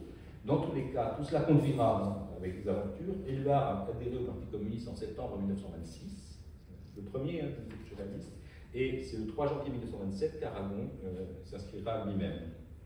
À partir de là, il est évident qu'il y a une vraie proximité, qu'ils connaissent un peu les mêmes démêlés d'ailleurs, sinon que leur vie intime ne fonctionne pas de la même manière. Je noterai quelques points de convergence d'Éluard et d'Aragon. Par exemple, en 1928, dans les recherches sur la sexualité que les surréalistes avaient entamées, donc ils se mettaient autour d'une table, et il fallait se parler et poser la question très très claire de la sexualité. Il est frappant de voir que l'un et l'autre, sans se concerter, Éluard y intervient un peu tardivement parce qu'il était ailleurs au moment où ils ont lancé ces recherches, ce sont les plus capables d'ouverture d'esprit en matière sexuelle. La morale sexuelle de Breton est d'une rigidité épouvantable. Lorsque la question est posée à Aragon, et à Aragon seul d'ailleurs dans cette journée-là, ce qui est intéressant quand on connaît la suite, que pense Aragon de l'homosexualité? Aragon répond c'est une pratique sexuelle comme une autre, et Breton dit il faut arrêter immédiatement. Veut-on? Je suis prêt à faire preuve d'obscurantisme, on ne parlera pas de ça ici, par exemple. Et à Éluard, il est posé la question de est-ce qu'on peut coucher avec plusieurs personnes? Je pense que ce n'était pas sans vilénie, comme ça, et Éluard dit à ce moment-là j'ai déjà couché avec une femme et un homme ensemble. Et ils ont visiblement une sorte de latitude et d'ouverture un peu moderne au regard de la conduite de Breton. D'autres traits de proximité, en août 28, Aragon et Nancy Cunard font halte à Seelisberg en Suisse, où Éluard et Crevel sont de nouveau soignés. Aragon lui apporte le Conte d'Irène, un ouvrage qui est un ouvrage érotique qu'Aragon ne signe pas et qu'il donne à Éluard. La grande différence viendra d'une part du fait que la crise que Éluard a vécue en 1924, Aragon la traversera avec Nancy Cunard et avec un effondrement intérieur, qui fait que c'est l'année 27-28 qui pour lui est une pliure dans sa vie, puisqu'il y aura presque une tentative de suicide, il y aura une tentative de suicide, une volonté et puis un retour, là aussi à Paris, une reconstruction à partir de la rencontre le 5 novembre 1928 des Affriolets, dont il a beaucoup parlé. Du côté d'Éluard et d'Aragon, on voit aussi que ce que j'ai diagnostiqué peut-être de difficultés poétiques se rejoue aussi. Les recueils à comparer, par exemple, et là je ne les commenterai pas, amusez-vous à comparer le recueil de 1929 d'Aragon qui rend compte de cette crise et qui est un recueil d'effondrement et même de haine de la poésie d'une certaine manière qui s'appelle La Grande Gaîté, et puis L'amour de la poésie du côté d'Éluard. Vous comparez les deux textes et vous voyez où ils en sont, à la fois effectivement et également poétiquement. Le vrai enjeu, ce sera, et là c'est compliqué, la question de la rupture de ces deux amis, et c'est ce que j'appellerais les années terribles 30-32. J'espère que je ne suis pas trop long. Le 14 avril 1930, il y a le suicide de Mayakovsky, qui est devenu le beau-frère d'Aragon, et il est prévu qu'Aragon aille avec les Affriolets auprès de Libric en Russie. Ce séjour, évidemment, comme c'est en URSS, ce séjour, on a fait fantasmer un nombre incroyable d'herméneutes pendant des années. C'était évidemment la preuve que les Affriolets voulaient le traîner en Russie. Tout cela a été fait avec le GPU. Il s'agissait en fait d'enregistrer. C'est d'abord, et c'est évident, un voyage familial. À l'occasion de ce voyage, qui sera repoussé parce que la grand-mère, vous savez, c'était une rien faire, elle a tout comme à Sillon, elle meurt en 1929 et donc ça repousse le départ. Et donc il sera fait tardivement et ils partiront en août seulement et non pas en avril. Et à l'occasion de ce voyage, il se trouve que comme Elsa et lui connaissent des gens, et qu'il y a un congrès international des écrivains révolutionnaires qui se tient à Kharkov, on disait à l'époque Kharkov, mais non pas Kharkiv, parce qu'on disait à la russe, puisque c'était en Russie, et Elsa parvient par accroc à faire inviter Aragon en se disant les surréalistes, et tous les surréalistes sont d'accord, puisqu'on ne nous reconnaît pas assez au sein du Parti français, si on a les moyens de passer par cette association internationale et directement par l'Est, on reviendra et on sera les vrais révolutionnaires communistes et pas ces horribles de clarté ou ces gens réactionnaires qui ne savent pas écrire, qui sont les intellectuels actuellement du parti, à leurs yeux. À l'occasion de cela, Aragon fait 2 interventions. Il envoie ensuite un télégramme à Breton pour placer comme les écrivains révolutionnaires en France. Et il fait des déclarations à Breton en disant « c'est gagné, on a pris la parole, ça y est, c'est nous qui sommes les vrais interlocuteurs ». Mais, et c'est là qu'il faut contextualiser un peu, soit après le congrès dans la version qu'Aragon et Sadoul, qui s'était réfugié là aussi parce qu'il est venu rejoindre Aragon, lui aussi non pas parce qu'ils avaient prévu de pouvoir faire quelque chose avec les communistes, mais parce qu'il fuyait une assignation qui correspond bien aux mœurs surréalistes. Il avait envoyé une lettre d'injure au major de Saint-Cyr. Donc une lettre d'injure en disant « Vous êtes major de Saint-Cyr, je ne vais pas vous féliciter, vous êtes un monstre, vous êtes un... » Et l'autre avait porté plainte et ça valait jusqu'à 3 mois de prison. Donc il fallait qu'il fuit et donc il a fui rejoindre... Ça donne cette dimension un peu folklorique, mais en même temps quand même un peu dérisoire d'une action dont on peut dire qu'elle était une action de jeunes révoltés, qui n'a pas beaucoup de sens. Aragon et Sadoul disent qu'on leur a fait signer, en descendant de la tribune, après le congrès, un texte disant qu'on voulait bien d'eux, mais à la condition quand même qu'ils dénoncent, ou qu'ils renoncent à ce que le surréaliste avait de non convenable, les erreurs du surréalisme et condamnant le trotskisme comme social-démocrate et anti-révolutionnaire. D'après ce que Jean-Pierre Morel, un historien, a trouvé dans les archives soviétiques, il a trouvé une note qui prouve que les organisateurs du congrès souhaitaient présenter ce texte assigné en amont. Mais comme ce document trouvé par Jean-Pierre Morel n'est pas la note signée par Aragon et Sadoul, mais simplement le projet m'a fait signer une note, j'arrive à une impasse, je ne sais pas si c'est avant ou après. Si c'est avant, il y a quand même une rétention d'informations dans le triomphalisme d'Aragon. Si c'est après, il y a un Aragon qui a cru qu'il allait réussir comme ça, et c'est la naïveté quand même à ce moment-là, à renverser, en entrant comme ça, comme un chien dans un jeu de quilles, et à installer les surréalistes comme des interlocuteurs fondamentaux par rapport à des écrivains révolutionnaires déjà quand même bien installés dans un appareil idéologique. Et dans ce cas-là, évidemment, il a tort. Donc cette question est visiblement non réglée, mais c'est celle-là qui va conduire à la rupture définitive. Ces années 30-32 conduiront à des réinterprétations quand évidemment Aragon rentre et qu'on découvre que ce n'est pas « oh oui, on s'est installé comme des grands chefs, mais vous avez signé un texte désolidarisant de nous ».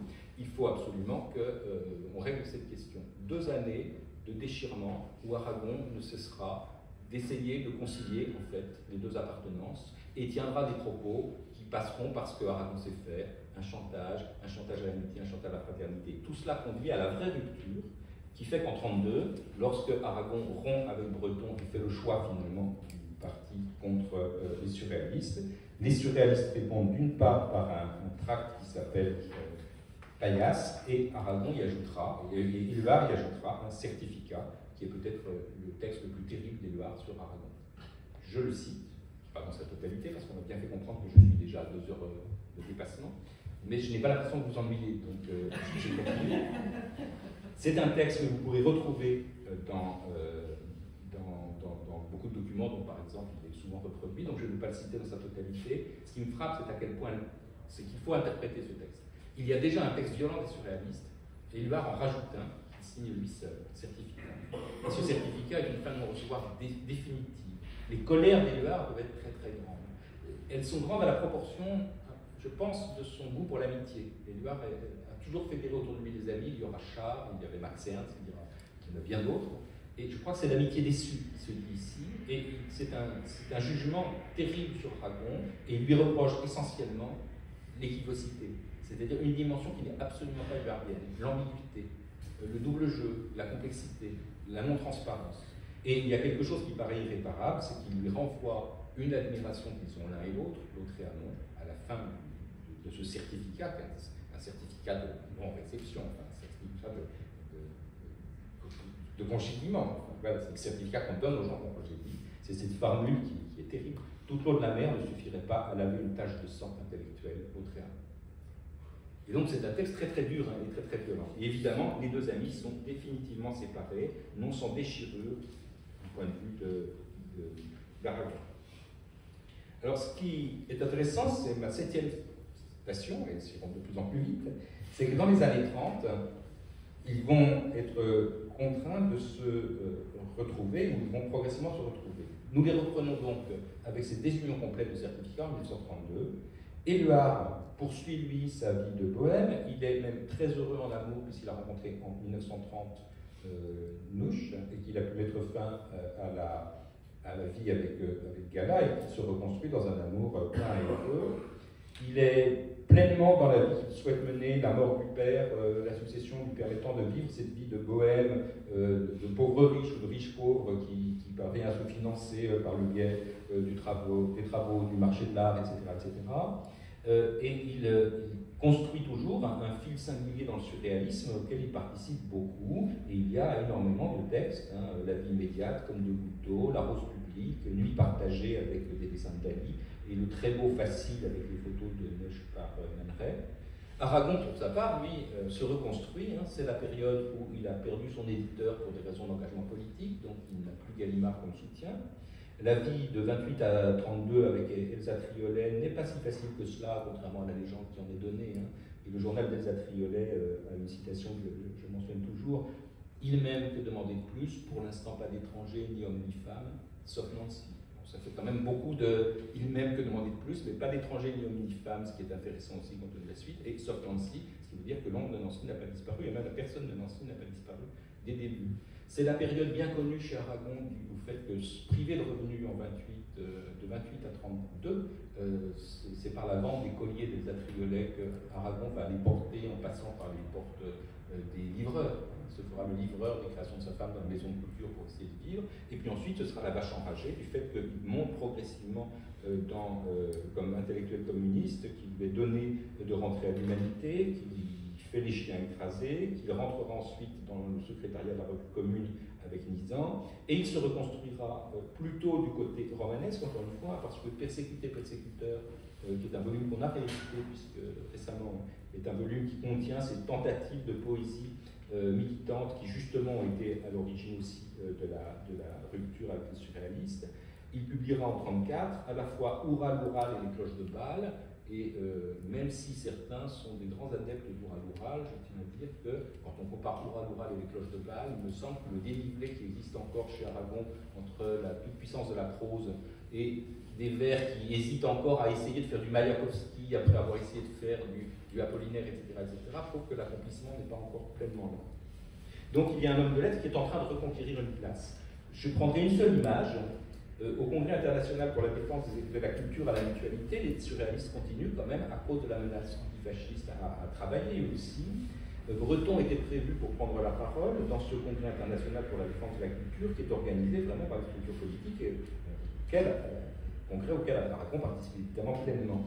C'est un congrès qui va être traversé par deux catastrophes, mais aussi par les mœurs surréalistes, alors que Breton y prend la parole et qu'Aragon a donné l'assurance, pas lui-même, il ne se parle plus, mais que Breton pourrait y parler pour les surréalistes. On croise le soviétique Hérinbourg sur un trottoir de Montparnasse, et comme il venait d'écrire, vu par un écrivain du RSS, des choses peu aimables sur les surréalistes, Breton pense qu'il faut le gifler.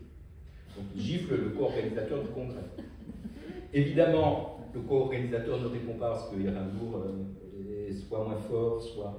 Mais il n'a quand même pas envie que dans le congrès qu'il co-organise, son agresseur vienne prendre la parole. Donc on finit par trouver la solution. C'est Éluard qui viendra lire le texte de Breton. Et il se trouve qu'entre-temps, hélas, celui qui lui est resté ami des surréalistes tout en étant communiste, mais qui souffre de cette déchirure, qui est René Crevel, qui est un auteur que je trouve qu'on ne lit plus assez, qui est un surréaliste très intéressant, qui a été le maître d'œuvre de cette rencontre, se suicide pendant la période du congrès. Si bien que c'est dans une atmosphère atrocement lugubre, je vous laisserai là-dessus, mais c'est un premier rapprochement, que Éluard, délégué de Breton qui ne peut plus venir prendre la parole, vient à la mutualité, il est à la tribune, encadré par Aragon, on est quand même 3 ans après certificat, et Tristan Tzara, et il vient lire le texte de Breton. Les organisateurs du congrès, qui savent se débrouiller aussi, ont repoussé par des tas de discours préalables, si bien que c'est crépusculaire, il semblerait, d'après les dates, que ce soit vers minuit, quand il n'y a plus personne, ça m'arrivait bientôt, et qu'il parle tout seul et qu'il lit le texte de Breton dans une ambiance mortuaire. Ce qui m'intéresse, c'est plutôt la coexistence, si vous voulez, de Tzara et Aragon, du communisme, qui accueille un Éluard qui a écrit certificat, qui le laisse parler, et on se dit rien. Ce silence un peu terrible. 8e station, de l'antifascisme à la résistance, les retrouvailles. Au fond, ce qui va se jouer, et là je vais synthétiser bien davantage, hein, c'est que l'évolution de l'histoire, tant du Parti communiste lui-même que de l'histoire de France par l'Union des gauches, que de la lutte antifasciste, va conduire Éluard à glisser de Breton vers le communisme et à rompre avec Breton en 1938, alors même que sans ce tohu-bohu catastrophique et dramatique qui a été celui de la rupture aragonienne, peut-être parce que c'est aussi la première. Il y aura une proximité de plus en plus grande d'Éluard devant le Parti communiste, compte tenu de sa capacité à agir dans l'histoire, qui se marquera par exemple par la question, notamment au moment après la guerre d'Espagne et le début de la guerre d'Espagne, qui sera sans doute un déclencheur de ce point de vue. Éluard écrira un poème Novembre 1936, très beau poème, et ce poème il le confiera à l'Humanité du 17 décembre 1936. Le fait même de le confier à l'Humanité, il y a des témoignages d'Éluard, c'est ce qu'il fait, et qui trouve que ce poème mérite d'être lu, et qu'évidemment il a bien conscience que ce n'est pas la même chose pour agir dans l'histoire qu'un parti, un journal, etc. et un tract surréaliste distribué entre Saint-Germain-des-Prés et Montparnasse. Il travaillera aussi à la solidarité avec la guerre d'Espagne, en publiant d'ailleurs une plaquette qui s'appelle Solidarité, dont les poèmes sont de lui, et qui est illustré par des grands noms de la peinture. Il aime beaucoup d'ailleurs le travail conjoint, et là il y a du Miro, du Picasso, et toutes les ventes seront mises au service des Républicains. Merci. En automne 1938, un Breton qui a rencontré Trotsky à Mexico revient et veut fonder la Fédération internationale de l'art révolutionnaire indépendant, puisque visiblement les surréalistes n'arrivent pas à être reconnus. Hein, il va fonder tout seul sa fédération, et c'est à cette occasion-là qu'Éluard rompt en trouvant que cette fédération de l'art indépendant, et puis cette proximité maintenant clairement établie avec Trotsky, ne lui vont pas et ne vont pas avec le sens qu'il veut donner à son travail dans l'histoire, à sa révolte, à sa participation dans la lutte antifasciste. Ce qui est très frappant, c'est que Cours naturel, le très beau volume d'Éluard en 1938, qui contient novembre 1936 et la victoire de Guernica, par exemple, texte fameux, nous montre aussi quelque chose que je trouve là très singulier. La même voix d'Éluard, vous vous souvenez, au monde des masures, des chants, c'est la même voix, les mêmes assertions, la même simplicité de trait, la même fermeté de trait, mais cette fois-ci, qui est passé directement sur le régime du récit historique, hein, parce que dans les deux cas, novembre 1936 et la victoire de Guernica, c'est pour parler directement de l'histoire. En gros, dans ces textes de 1938, l'Éluard de la poésie de la résistance est déjà là. Lorsqu'il écrira les volumes que l'on connaît, c'est au fond, pendant cette guerre d'Espagne, qu'il a pu mettre son instrument plus clairement encore au service de l'histoire en train de se faire, de l'actualité, et sans que son instrument soit profondément modifié. C'est ce qui me frappe. Du côté d'Aragon, il a reconquis son statut dans cette deuxième moitié des années 30, et même, d'une certaine façon, il est devenu un journaliste réputé, un écrivain reconnu. Il a reçu le prix Renaudot pour Les Beaux Quartiers, c'est toujours du côté, là encore, du cycle romanesque que se fait sa reconstruction. Il est devenu le directeur d'un journal, et donc évidemment son implication dans l'histoire n'est pas seulement celle de cet outil poétique qui peut prendre en charge et dire le monde réel, c'est d'abord celle d'un militant et d'un journaliste qui, au jour le jour, raconte la totalité de l'histoire nucléaire. J'invite d'ailleurs ceux qui ne le connaîtraient pas à lire les passionnantes chroniques de Ce Soir d'Aragon, quotidiennes, tous les jours. Dans Ce Soir, le journal qu'avait Jean-Richard Bloch il avait fondé, il accompagne le mouvement de l'histoire, notamment dans l'année 39, et quand on le lit, on a une autre vision de cette entrée en guerre. Si bien qu'on peut dire qu'à la fin des années 30, au seuil de la guerre, le Parti communiste français, dont Aragon est devenu l'un des intellectuels influents, et Éluard, un poète de plus en plus compagnon de route, n'est de toute façon plus celui des années 20. Au sectarisme a succédé l'ouverture culturelle, à la volonté de table rase l'appropriation de l'histoire culturelle et nationale, qui est la ligne politique qui est celle de Maurice Thorez et qui sera celle d'Aragon, à la lutte anti-religieuse et bolchevique des débuts, l'union des gauches et un humanisme contre les fascismes. Éluard pourra donc s'y retrouver, mais Aragon aussi a pu contribuer à cette évolution du Parti communiste en y étant. Deux dernières stations, les retrouvailles des résistants. J'aurais voulu vous raconter l'histoire de l'entrée en guerre parce que je pense qu'on la raconte mal, mais ce n'est plus l'heure. Rabon simplement, mais ça c'est très connu. Donc, ce qu'il y a de très beau, c'est que après des guerres qui sont un peu dissemblables, ils sont tous deux mobilisés, ils font partie de ces générations qui ont fait les deux guerres. Il se trouve que Éluard est mobilisé à un endroit où le front ne passera pas, et donc au fond il aura vraiment fait la drôle de guerre, lui, puisqu'il n'aura rien vu que le reflux, hein, et il va se retrouver après l'échec de cette campagne si rapide de mai-juin, il va être dans le reflux, et le reflux, il permettra d'arriver dans le Tarn, il retrouvera Neuch que vous le recherchez, il sera démobilisé à ce moment-là. Et Aragon, c'est un peu différent, parce que Aragon sera mobilisé à Crouy-sur-Our, sera envoyé dans un camp, sera envoyé dans une compagnie de gens qui sont ou des droits communs ou des suspects politiques à cause de son exposition comme journaliste communiste, dont il a accompagné toutes les secousses de l'avant-guerre, de la question du pacte germano-soviétique, etc. J'aurais voulu vous raconter, je ne vous raconterai pas parce qu'on ne le raconte pas bien. Il se retrouvera, lui, en revanche, dans la poche de Dunkerque, c'est-à-dire qu'il sera de nouveau exposé à le seul endroit dans cette drôle de guerre, qui était quand même une entrée très facile, et puis on a fait refouler les gens, où ça s'est vraiment battu beaucoup, et où il y a eu des bons énormément, il se trouve qu'il y est. Il est un individu qui, quand il y a du feu, il s'y retrouve, et ce n'est pas par choix.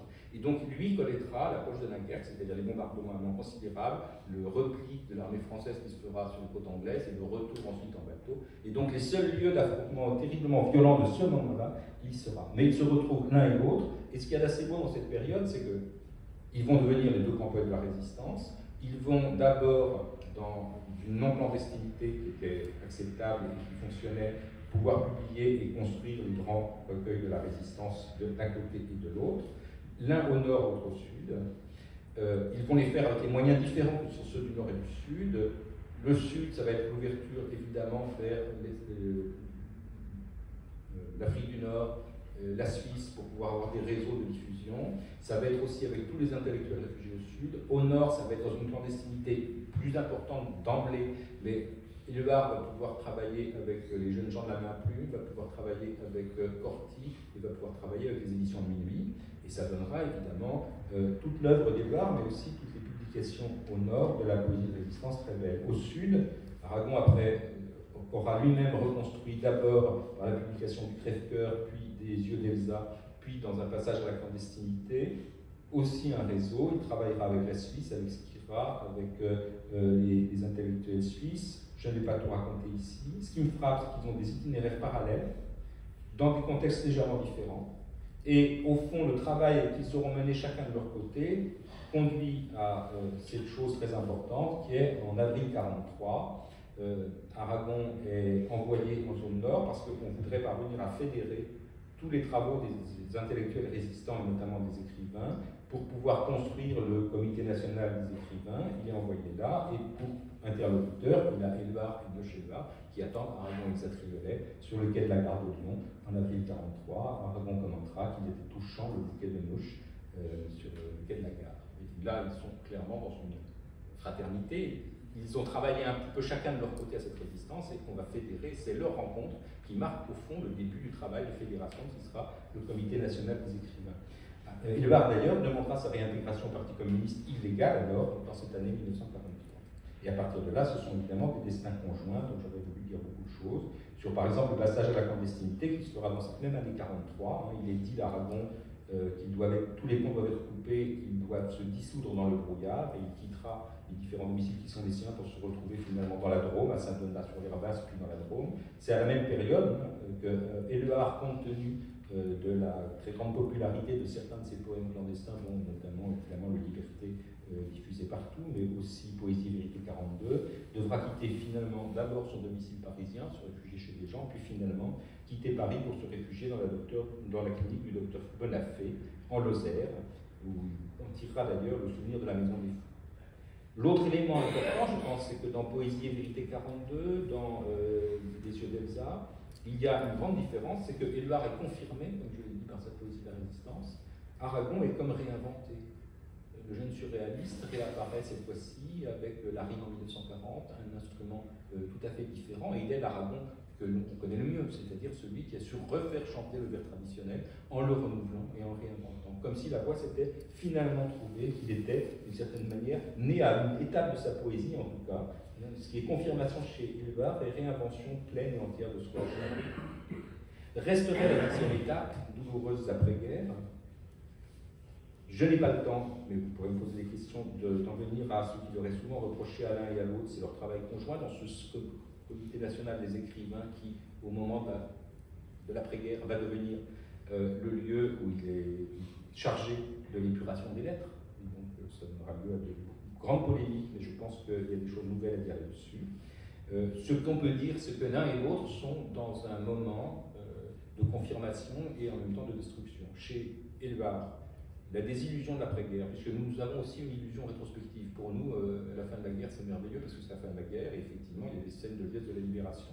Grâce à Éluard, on n'oublie pas que les scènes de liesse de la libération sont aussi des scènes d'atrocité. Éluard a d'emblée fait ce très beau poème bien connu, comprenne qui voudra, sur les femmes tondues de la libération. Je ne sais pas s'il y a eu beaucoup d'auteurs qui en ont parlé à ce moment-là, je renvoie à cela. Mais il y a aussi une très grande désillusion parce que les difficultés économiques sont là, parce qu'au fond, très vite, on bascule dans la guerre froide, parce qu'il y a une grève de mineurs considérable en 47-48 qui est réprimée par l'armée française sur le territoire français. Bref, l'après-guerre n'est pas simplement la grande euphorie de la libération, c'est plutôt une continuation des difficultés et l'entrée dans la guerre froide. Et toutes ces douloureuses après-guerre, ils les vivront un peu différemment, l'un et l'autre comme installés comme des très grands poètes et des grands poètes communistes. Aragon, en retrouvant son poste aussi d'intellectuel et de journaliste, et donc dans un autre rapport à l'action que Éluard. Chez Éluard, la douleur de l'après-guerre, c'est évidemment la mort subite de Neusch en 1946, nous chez Éluard en 1946, qui le laisse effondré, désespéré, détruit. Et la conjonction de ces différentes choses fait que ce n'est pas forcément la plus belle période poétique, ni de l'un ni de l'autre. C'est une période où, sans doute, fuyant peut-être ses propres démons, Éluard n'est plus dans l'affirmation, mais dans la confirmation de l'affirmation, ses écrits qui sont merveilleux par la capacité de sentence, le fait que la phrase fasse vraiment sentence, qu'elle tienne, risque de devenir sentencieux. C'est la période aussi un peu anaphorique. C'est la période où Aragon dit de lui-même, il le dira en 54, mais c'est possible après tout qu'à parler politique sur le rythme royal du vers alexandrin, le poème se meurt et tout soit rhétorique dans le langage souverain. L'un et l'autre, au fond, tombent peut-être dans la ritournelle résistentialiste, comme s'ils appliquaient à un autre moment de l'histoire la recette, enfin, ce qui devient la recette de ce qui a été inventé comme une voie libératrice, mais nous ne sommes plus dans un contexte de libération, nous ne sommes plus dans un contexte d'union nationale, nous sommes devant une histoire déchirée et déchirante, donc il faut simplement dire que cette histoire déchirée et déchirante, pour les comprendre l'un et l'autre, il faut ne pas la raconter avec hémiplégie. J'en donne un seul exemple, parce que j'y tenais, les surréalistes qui continuent de passer, parce qu'ils n'ont pas donné dans la complicité avec le stalinisme, d'une certaine façon, pour des gens ouverts et pleins d'esprit. Voilà ce que, par dépit de ce que les autres aient conquis, un statut par le courage de leur poésie de la résistance, écrivent sur les poètes et sur l'honneur des poètes. Alors ce n'est pas le déshonneur des poètes, le fameux pamphlet qu'ils ont osé écrire sur l'honneur des poètes, qui était le titre d'Éluard d'une anthologie de poètes résistants, c'est sur Aragon lui-même. Un certain Tony Del Renzio, depuis New York, d'abord fait courir le bruit qu'Aragon a signé un manifeste avec Déa. Puis, le reste de l'article est extraordinaire. Il est manifeste, dans le cas d'Aragon, que son attitude vis-à-vis du sexe, sans parler de ses comportements lamentables, était incompatible avec l'attitude propre du groupe. Je ne trouve pas que ce soit des gens très, très ouverts d'esprit, pour moi qu'on puisse dire. Et il n'y avait pas plus urgent à écrire en 1943. Mais les surréalistes, c'est une chose. D'autre part, la réalité de la brutalité des deux parties de l'après-guerre, c'est-à-dire on ne comprend rien. Il n'est pas une manière d'excuser quoi que ce soit, parce que je ne suis pas sûr qu'il y ait quelque chose à excuser, mais on ne comprend rien au durcissement de ton et au durcissement idéologique des artistes de 1947-52, si on ne prend pas en compte l'hostilité farouche et tout aussi énergique et tout aussi brutale et tout aussi langue de bois qui s'exerçait contre eux. Un seul exemple, Aragon, 2 fois croix de guerre, grand résistant, au moment des grèves de 47, publie dans le journal qu'il continue de diriger, ce soir vous la retrouvez, il passera ensuite aux Lettres françaises, publie un article rappelant que l'armée française est en train de brutaliser, et même d'être dans les rues, des villages mineurs, et qu'on a fait appel aux tirailleurs sénégalais. Et il a un procès sur le dos pour proclamation de fausses nouvelles, parce que c'était des Marocains et pas des Sénégalais. Et il est déchu de ses droits civiques. Le ramifiement de Marathon, il faudrait y revenir. Quand on voit à quel point il y avait cette brutalité-là, on comprend mieux aussi l'esprit de corps et de résistance et de souci d'unanimité qui pouvait exister de l'autre côté.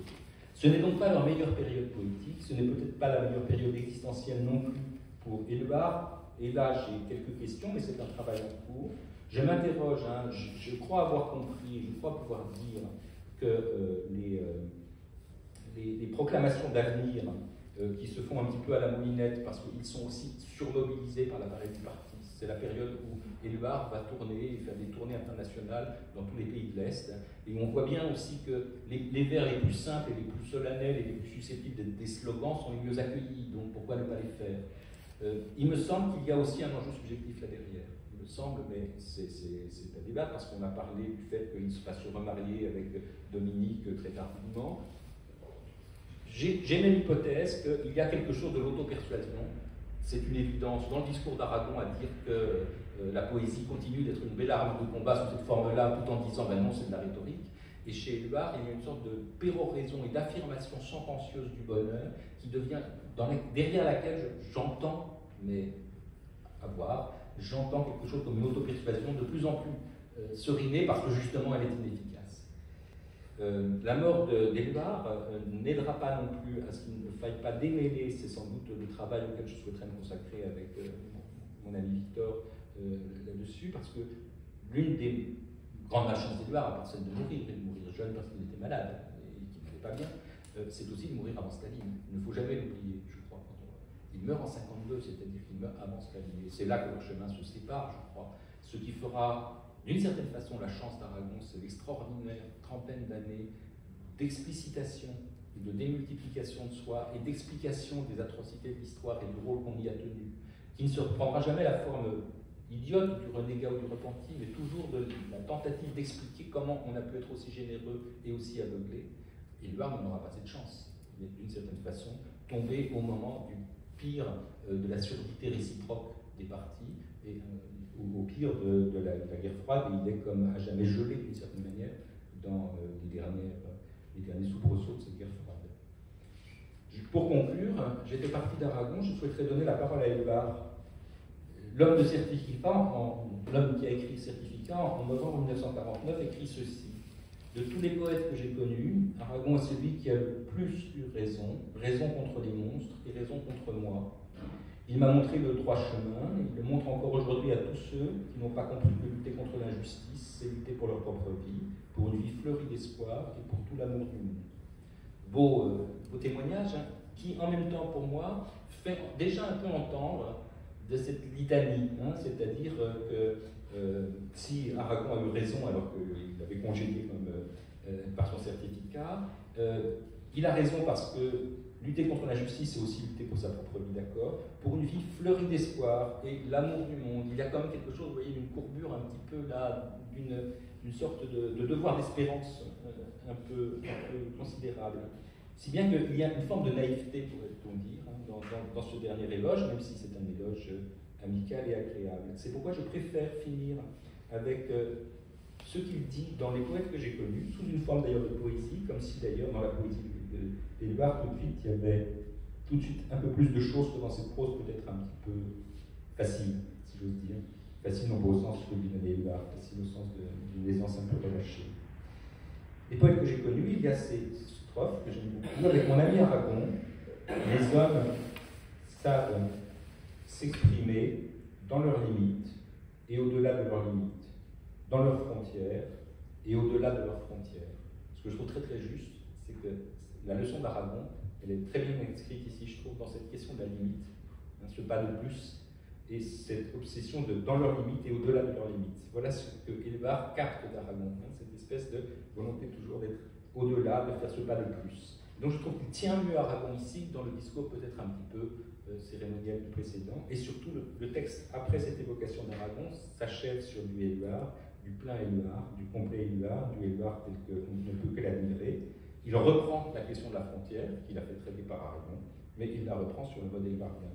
Le mot frontière est un mot borgne, l'homme a 2 yeux pour voir le monde.